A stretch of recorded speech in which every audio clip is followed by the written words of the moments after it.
have the resources to do the count from year to year can be very dependent on the agencies and the outreach workers that they have available. Last year, I think there was a very vigorous attempt to try to count homeless individuals on Martha's Vineyard, hence the very large number. And this year, I think there was less resources available. And I think there's a combination that there probably were less homeless people this year, but we also didn't have the outreach staff to make that same type of count. I'm Laura Reckford, and this is Sunday Journal. We're talking about the annual point-in-time count of homeless people on Cape Cod, Martha's Vineyard, and Nantucket with Paula Schnepp, Stephanie Cox, and Kathy Finn.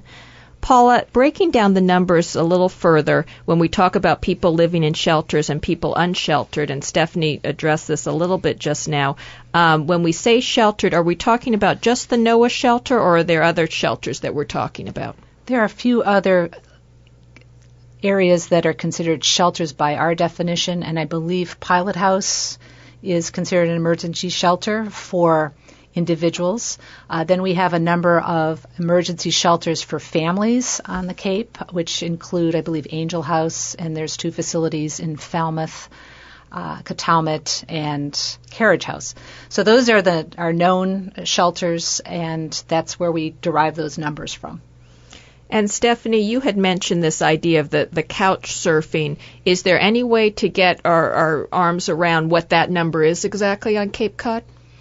Unfortunately, there isn't a methodology that anyone has come up with quite yet.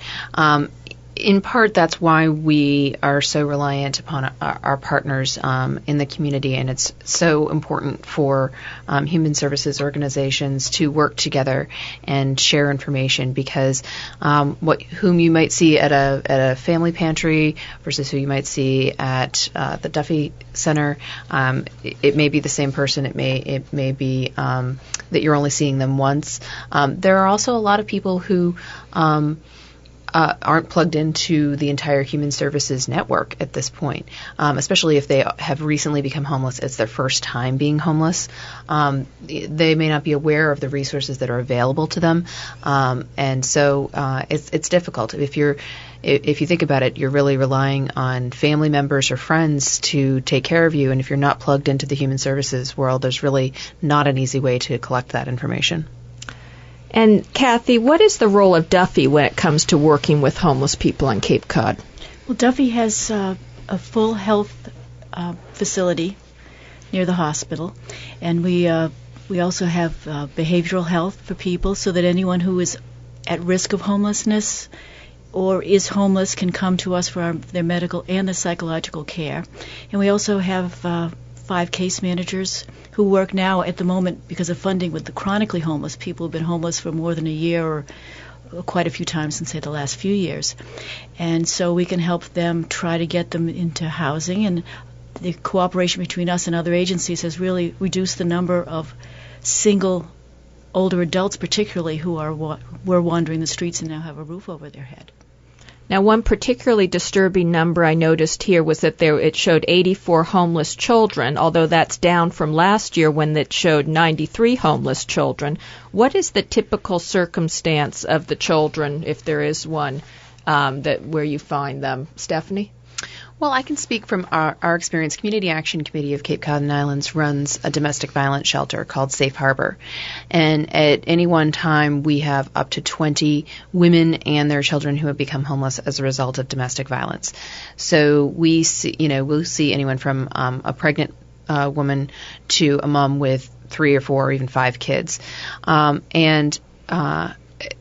Because in that particular circumstance, the safest thing to do is to leave without having packed your bags or given a lot of notice. The safest thing to do is to, pretend to be going to a friend's house for a play date or something like that, and leave with very few belongings left over. So that's how those particular women and children come to us, and then it's our job to not only get them rehoused in a safe area away from the batterer, but then also to make sure that they're getting the support that they need to avoid getting into another relationship with a batterer. So that's where some of the children from the count might be, and do you find others maybe as part of when you're looking, searching through the different camps in the woods? Do you sometimes find children there, Kathy? The young people tend to couch surf far more than the older people, so they're much, much harder to find. We're going to be doing street outreach this summer, and we're hoping to pull in some of the older teenagers through meeting them on the streets and on the green. But they're much, much harder to get a hold of. But I would say generally, though, that out unsheltered, you would see more, as far as children, you'd see more teenagers as opposed to little kids. Yeah. The little kids tend to be in the shelters. So if mom and dad or mom or just dad have lost their home either due to foreclosure or a situational problem with their health or circumstance, they'll go into one of the emergency shelters. There's also, I believe we said that Angel House is counted amongst this, which is a home for women and their children, where the women are battling substance abuse. So it's a great place for them to get a fresh start and make sure that the children are getting the support again that they need. And Stephanie, the Community Action Committee, your agency, coordinates the count. How does it do that? So we're the lead agency, and the reason behind that is just that it makes a lot of sense to have one agency taking point with all of the data collection, making sure that everyone's talking to each other and planning. So what we do is get together in the beginning, form a committee. We have a fantastic member of our staff named Karen Ann Procaccini at Community Action Committee. She's a real gem and knows these numbers inside and out. She gets together with our partner organizations, and they divide up the geography, and we sort of go in with somewhat of a knowledge of where the camps are and where the locations that we might need to look are, and it's somewhat of a divide and conquer strategy. And then we make sure that we get all of the HUD required forms to all of our partners, and that all the questions are uniform and in line. So we are collecting accurate, consistent data. And at the end of January 29th, or the next day, those partner organizations tabulate the results. They send them in to us. We put them together to report what the Cape and Islands situation is looking like for that particular day and report it here to you folks and to HUD.